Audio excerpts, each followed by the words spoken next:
Our topic for consideration today is called Bible Orienteering. Now, unless you've been a Boy Scout leader or a Boy Scout, you probably don't know what orienteering means. But we're going to describe and explain for you what orienteering is and show you what we think is a biblical application as well. Now, cartography is the process of building a map, and orienteering is the process of using a map. And so we're going to look at how you actually use a map. So when we talk about map orienteering, it uses symbols, directions, distances, and waypoints. Now, when we talk about Bible orienteering, it uses symbols, directions, distances, and waypoints. So you see there's a very close association here. Let's see how this works. Now, if I was to teach you an orienteering class, the first three things I have to teach you about a map is scope, scale, and symbols. And until you understand these things, you can't even start to read the map. So these are the basis for then interpreting the map and figuring out where you are. So this is key to our understanding, that we understand these three things. Now, given a natural map, we would say, well, here's a map. What's the scope of this map? This is a map of the Persian Empire. That's the scope. It's not worldwide, and it's not the old city of Jerusalem. The scope is the Empire of Persia. Next, we would look at the scale, and commonly we would see the scale on the bottom of a map. And a scale, you'll notice, is in multiple different increments. So whatever our preference is or our understanding, it's in kilometers and miles and in feet. And this is important so that we know, based on the scope of the map, some of the distances involved.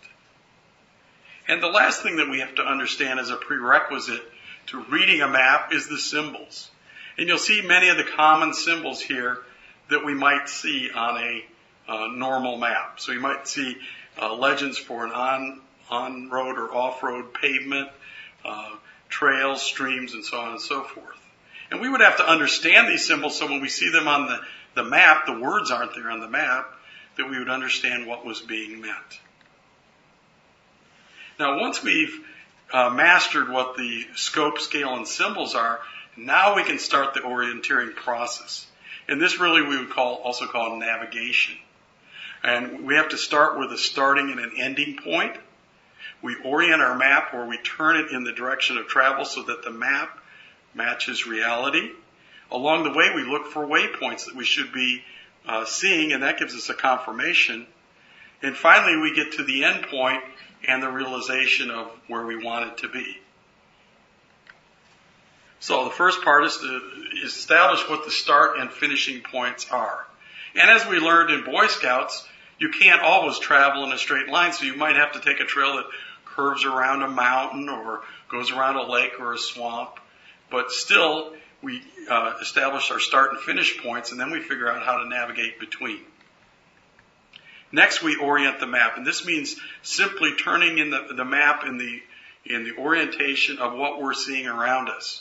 So if the road is going straight out in front of us, we turn the map until the road is going straight out in front of us, and also we're looking in the right direction on the map.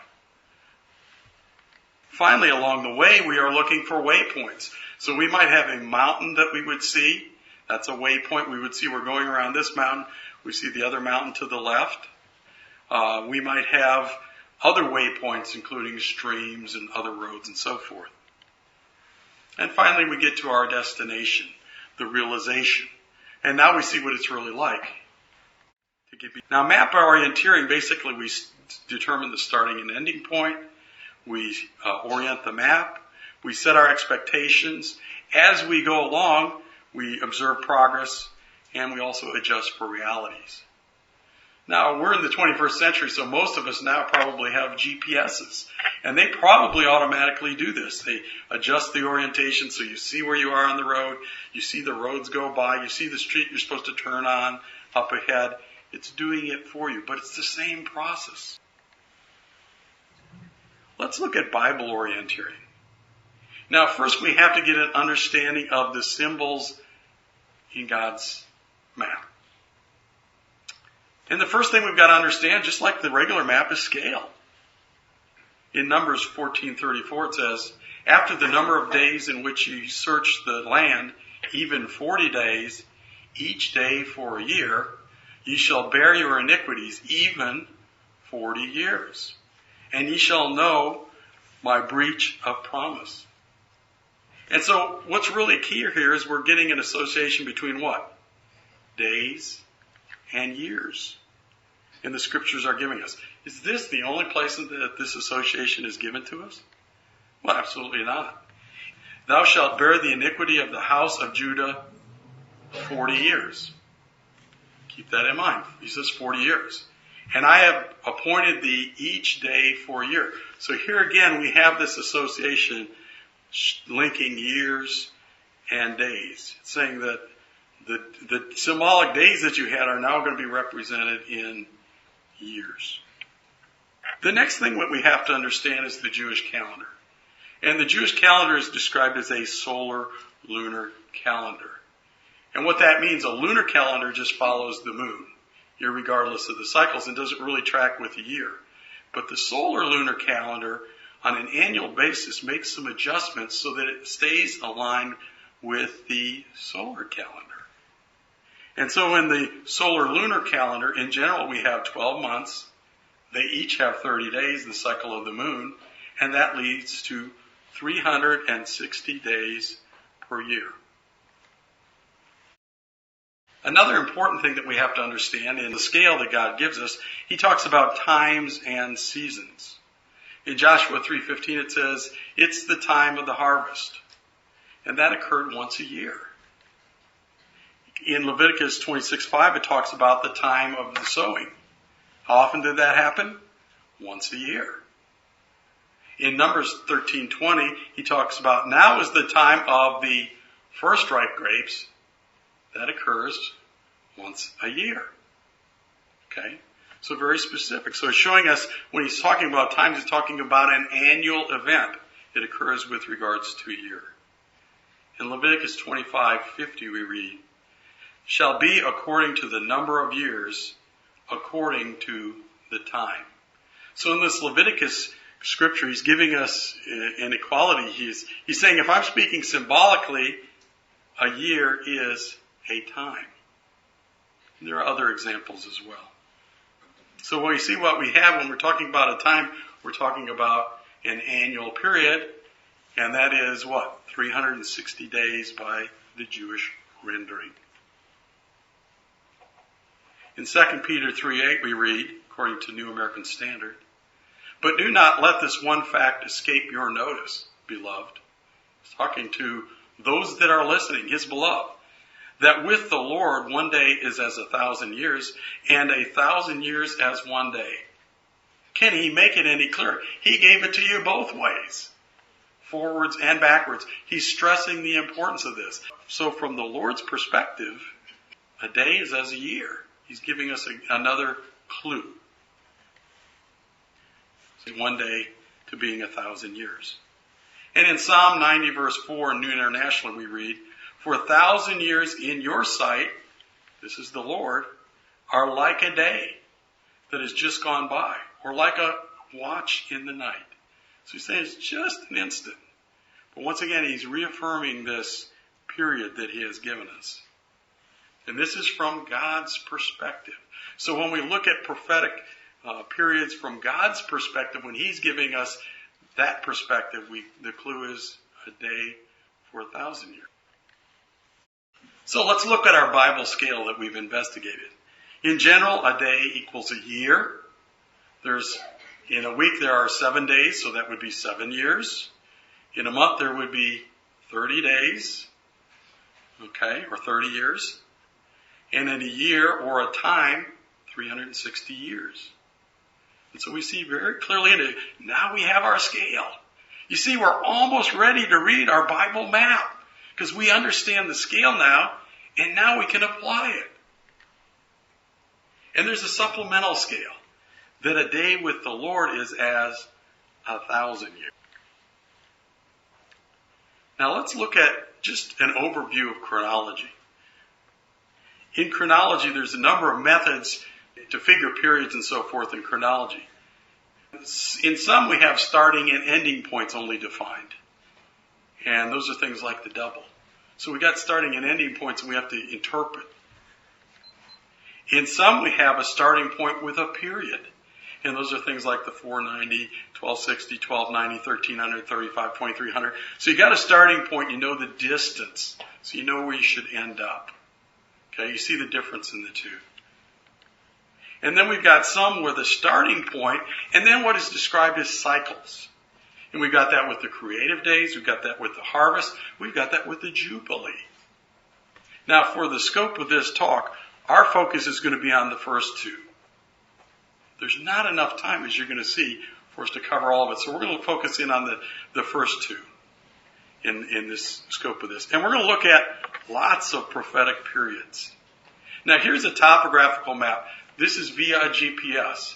And I love the way GPS works because it gives you longitude and latitude and distances. And it does basically waypoints along the way. You can think of it like breadcrumbs. And so it's giving you marks along the way. When we look at our Bible map, guess what? We've got a very similar thing going on. We have starting and ending points, and we've got crumbs along the way. And so we see that these are almost like GPS coordinates. They're giving us coordinates and directions and distances. And what we're saying is if you understand the scope and the scale and the symbols, then you can understand what lies ahead and be assured of what's already passed. Two real important uses of chronology to give us an assurance that what we're understanding is absolutely true. But also it gives us the ability to look forward to things that may yet be future and realize where we are along the way and how close it might be at hand.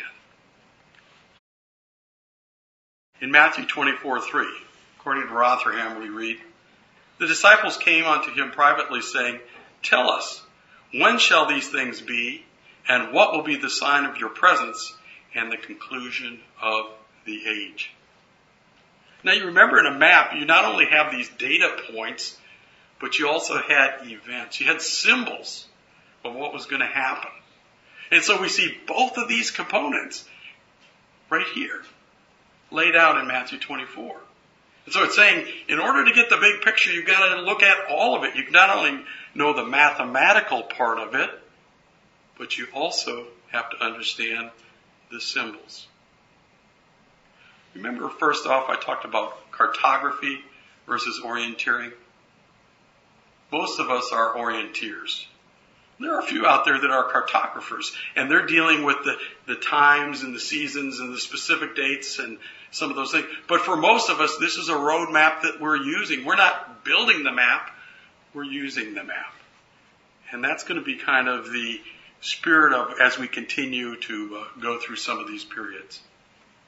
We're assured in John 16:13, Jesus tells us he will show us the things to come. Do you believe that? Part of the way you understand that is to look at the symbols and the signs and the times. So it requires both components, just like a map. If you had a map with the endpoints, but no symbols along the way, you wouldn't know where you were. Conversely, if all you had is the waypoints, and you didn't know the start and the end, well, you would be very uncertain on when you were going to get there. It takes both in order to understand a roadmap, and it takes both to understand the signs and the seasons. So what do we do with Bible orienteering? Well, we determine the starting and ending point. We orient the scriptures in the right way. We get things lined up so we're seeing in the right way. We set our expectations of things past, things present, and things future. We observe our progress along the way, and that really confirms for us whether we're on the right track or not. And then along the way as well, when we get there, we adjust for reality. There's the prophecy of the double. In Isaiah 40 verse 2 we read, "Jerusalem, she hath received of the Lord's hand double for her sins." Two portions.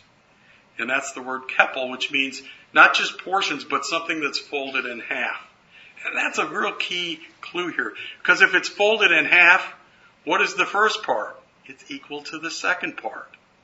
And that's very key. So when he says they're folded in half, now we know that we have two equal periods. And the blessing started in Genesis 49:28, with the 12 tribes of Israel. Their father spake unto them, and he blessed them. That was really the start of the 12-tribe nation. Going down to Matthew 23:38, the desolation period, your house is left unto you desolate. And so we have that period. Because we know that's a period of a half, we can do the math, so we go from Jacob's death to Jesus' death, and then we can fold it forward. How can we do that? We understand the symbol. We understand it is 1/2.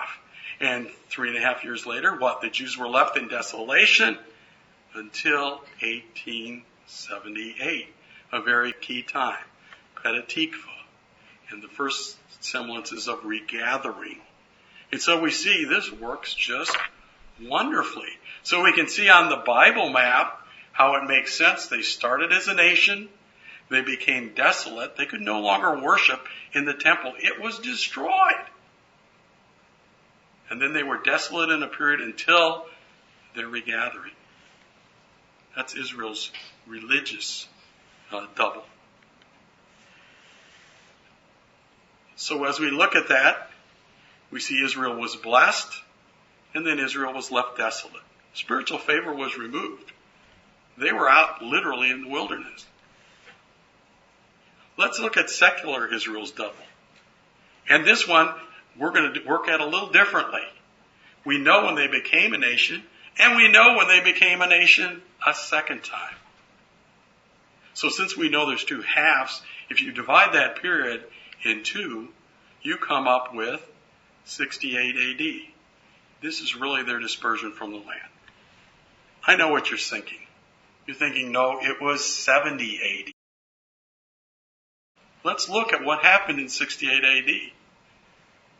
So this is their secular identity as a nation. This is Vespasian's campaigns in 68 AD. So he is in the process of taking over and coming in and routing the Jews. This is what was occurring in 68 AD. There was a pause. Nero died. And for a period of over a month after Nero died, everything stopped. Now, if you were a Jew in this area and you saw it being ravaged, and you saw the writing on the wall, this period was your period to get out. Because when they destroyed Jerusalem in 70 AD, they killed everyone that was there. There was no opportunity for escape. So this pause gave the Jew a chance to escape.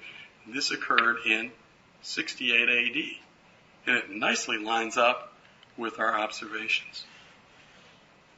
So now we have Jewish nationhood from a secular standpoint. The nation is dispersed and the nation is reestablished. We're looking at the map. We're not so much looking at the numbers here. You know, both are important, but it's important that we get there and that we understand how we're getting there along the way. In Leviticus 26, 17, and 18 we read, "And I will set my face against you, and you shall be slain before your enemies. They shall hate you, and shall reign over you. And ye shall flee when none pursueth you. And if ye will not yet for all this hearken unto me, then I will punish you 7 times more for your sin." A period of 7 times. Remember our scale? 7 times 360 is 2,520 years. And so let's see how this works. The end of the period of the kings. So now they're under Gentile dominion. And when did that end? 2,520 years later, the end of Gentile times in 1914. How nicely that lines up. That was the period of Gentile dominion, exactly as was prophesied. All of these things should give us confidence in these things that we read. And even if we can't understand every jot and tittle of the chronology behind it, it should give us confidence in God because what He has spoken has come come true. And so we see Gentile dominion, once again, established and then eliminated. Next, we look at the 70 weeks in Daniel 9:24. 70 weeks are determined upon thy people and upon the holy city to finish the transgression and to make an end of sins and to make reconciliation for iniquity and to bring an everlasting righteousness and to seal up the vision and prophecy and to anoint the most holy. What does it mean? Well, once again, we apply our scale, 70 weeks, 7 years to a week, 490 years. Continuing in Daniel 9:27, he shall confirm a covenant with many for 1 week, and in the midst of the week he shall cause the sacrifice and oblation to cease. Did the Jew understand the 70 weeks of prophecy? They did, and we know they did because they were in anticipation of who? The Savior. They were in anticipation. They knew it was about the right time period. So they understood this. And so it was 69 weeks down to Messiah, 29 AD, out of a total of 70 weeks of favor. That last week is how many years? 7. It says that they're going to have a covenant for a week, but in the midst of it, the sacrifice and oblation shall cease. And so we see the sacrifice and oblation ceasing at the time that he left them desolate. The first 3.5 years being Christ's ministry. Favor continuing for the Jews for another 3.5 years down to Cornelius, and then it being opened up from there. And so we see here again, once again, a prophecy with regards to the Jews, from the rebuilding of Jerusalem to exclusive favor being removed.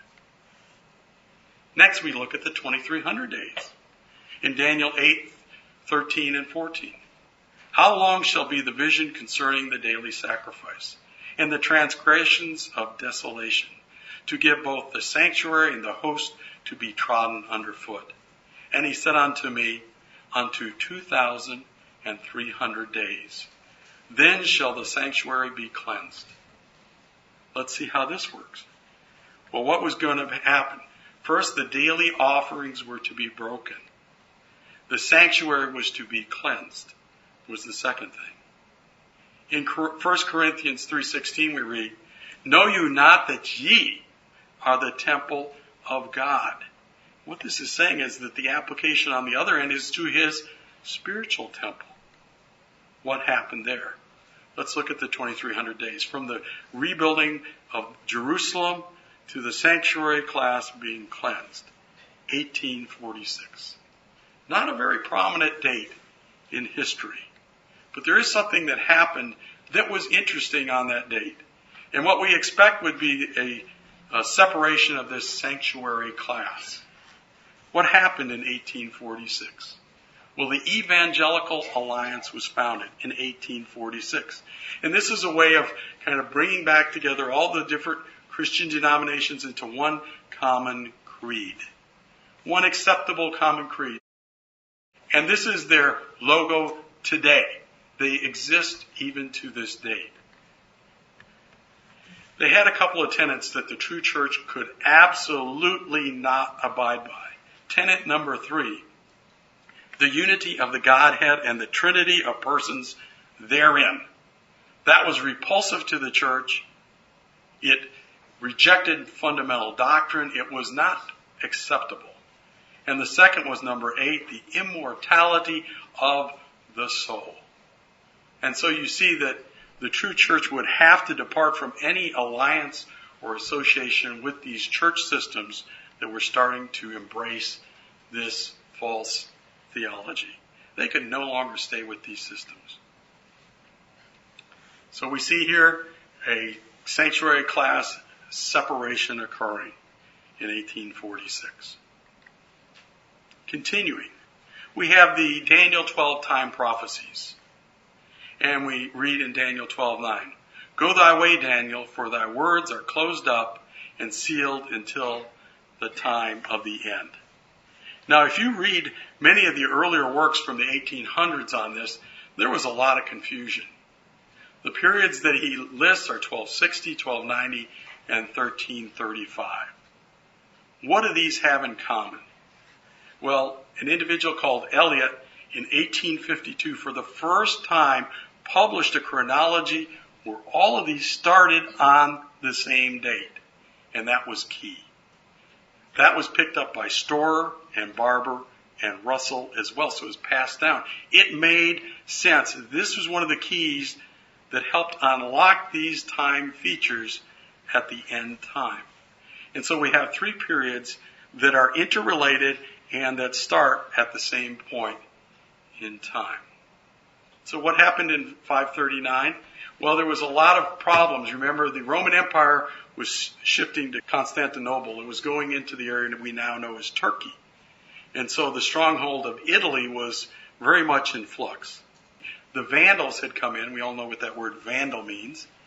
And Justinian, a Roman general, was sent in to purge them. He used the Ostrogoths, another tribe, to do that. Well, he was recalled, and then the Ostrogoths became a problem, and Belisarius was sent in later to evict them. In 539, he was recalled. That left a power void. And what was resulted was what we know as the papal system. Papal Rome began at that time. Very small and modest beginning. But nonetheless, power was turned over to them to help rule that area. Let's see about the 1260 days. Now, this is a marvelous prophecy because we have it given in so many different scriptures. It's given to us in years, in times, and half a time, and it's given to us in months as well. And all of these relate to that same period. And this was a period when papacy would dominate and that the holy people would be in a wilderness condition. Let's look at the 1260 years. So we have the roots of papacy stretching forward to 1799. What happened in 1799? Well, the Pope died in captivity. And it was also the ending year of the declared papal millennium. And even in Catholic books, it's known as the low point in the Catholic Church. Because when the Pope died in captivity, a successor was not allowed to be appointed. And so their power was shown to be false. So, we look at when papacy was set up until papacy was broken. And it was broken in everyone's eyes. Next we look at the 1290 days, and it says, they shall pollute the sanctuary of strength, and shall take away the daily sacrifice, and they shall place the abomination that maketh desolate. And we know of this as the Mass. In Daniel 12, verses 9 through 11, we read, the words are closed up and sealed until, when? The time of the end. Many shall be purified and made white and tried. But the wise shall understand. And from the time that the daily sacrifice shall be taken away, and the abomination that maketh desolate set up, there shall be 1,290 days. How many years? 1,290 years. What we're told here is that the wise would understand. And so if we want to be a part of that wise class, we should be kind of tuned into this. Once again, even though we may not be able to describe all the details, we should have the concept, we should have heart assurance that this has come true. So we look at it, papacy's roots in 539, pointing forward to 1829, and that was the time of not only the start of the Miller movement, but also a number of the Bible aids, the concordances and the dictionaries and so forth that were so critical, causing a real fervency among those that wanted to study the Bible. And so we see this early movement where people were very interested, once again, in getting back to the Scriptures. And so what we see over this period was a period of enlightenment. And that's really what this period was all about. And so we look here and we go, a period of enlightenment from the papacy being set up until this period when Bible aids and the Miller movement really started. In Daniel 12:1 we read, "At that time shall Michael stand up." What happens when Michael stands up? He assumes power. In Daniel 12:12 we read, "Blessed is he that waiteth and cometh to the 1,335 days." How many years is that? 1,335 years. When did it start? The same time. In Matthew 21:9 we read, "As Jesus entered triumphantly into the old city, Hosanna to the Son of David. Blessed is he who comes in the name of the Lord." Now you'll notice there's some common things. It's blessed is he that cometh. So we have him in his first triumphant entry in a natural sense, and we have him returning triumphantly in 1874. That same blessed one. And those that were watching and waiting saw him come. The Lord returns to power. And that's the important thing here. So he returns to a status of power. Let's see how that works. So we go to papacy's roots, and we go forward to 1874, the Lord's return. And it's a return to power. So we add that to our chart. So now you have it. All of those many time prophecies, all of those routes, the waypoints, the signs, the times, the seasons, and we see the importance. These are our Bible waypoints. And every one of them that we pointed to, we can confirm with history. We can confirm 1948. It's an absolute fact. They became a nation. We know when they ceased becoming a nation. And so many of these things are actually borne out in history as well. And this should bolster our confidence in what the Lord has prophesied. He will deliver. His percentage is 100%. Let's look at the prophecies for natural Israel. These are those. And these were exclusively for natural history. But we can see them as well and let them bolster our faith in God. Faith is based on things that are past that we can affirm. And that gives us an assurance for things that are yet to come. And then we can add in the component for spiritual Israel. And what we see is very interesting. We see, especially with the Daniel prophecies, papal power rises, seemingly squashing the true church. We see a gradual level of enlightenment that occurs over a period.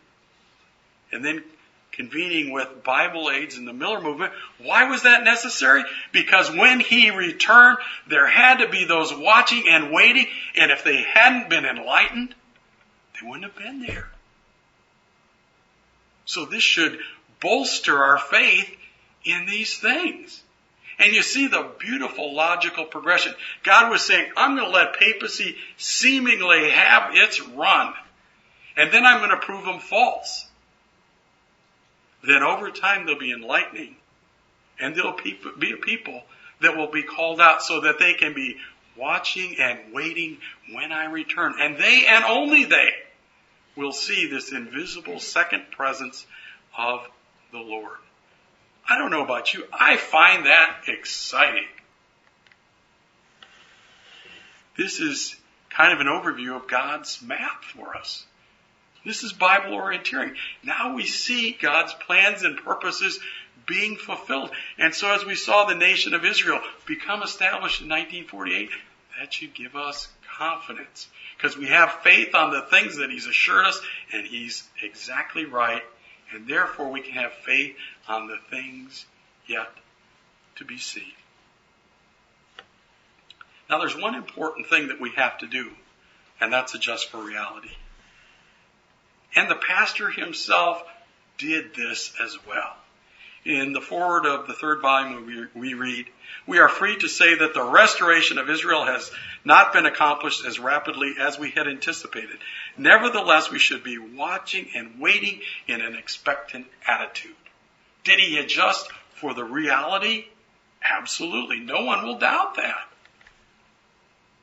Continuing in reprint 5950, "Some of us were quite strongly convinced that the harvest would be ended by now. But our expectation must not be allowed to weigh anything against the facts." You know what that's saying? Look out. Look at the reality. If it doesn't line up, then maybe our expectations weren't exactly right. The fact is that the harvest work is going grandly on and is not ended by any means. He adjusted for reality. We imagined that the harvest of gathering the church would be accomplished before the end of the Gentile times, but nothing in the Bible said so. So our thought was purely by inference. We thought that would be bundled in with 1914, and now we see that it was an unjustified one. He adjusted for reality. 1916, he writes, "In fact, we may be here a year or two or possibly more before the kingdom is fully set up. And that's not disappointing because the Lord's people are finding so many opportunities for service at their hands, hearts, and their heads are fully engaged, laboring on this side of the veil." Do you agree with that? Well, it's been more than a year or two.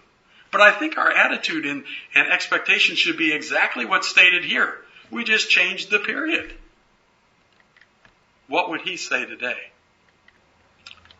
As we approach the destination, what's more important? The map or the reality? That's a question each of us has to ask. What's most important? The reality. So look up and see what's happening around us. The kingdom has not yet been fully established, but it's at the door. It will be fully established shortly. He says for us, "And when these things begin to come to pass, then look up and lift up your heads." Why? "For your redemption draweth nigh." He's saying, have a sense of urgency. Because you see these things. You're looking up. You know where we are on the stream of the time. We're at the end, the very end of the harvest. So look up. Pay attention. We learned that really these things are a foundation for our faith. This confirms our enlightenment because he says the wise will see.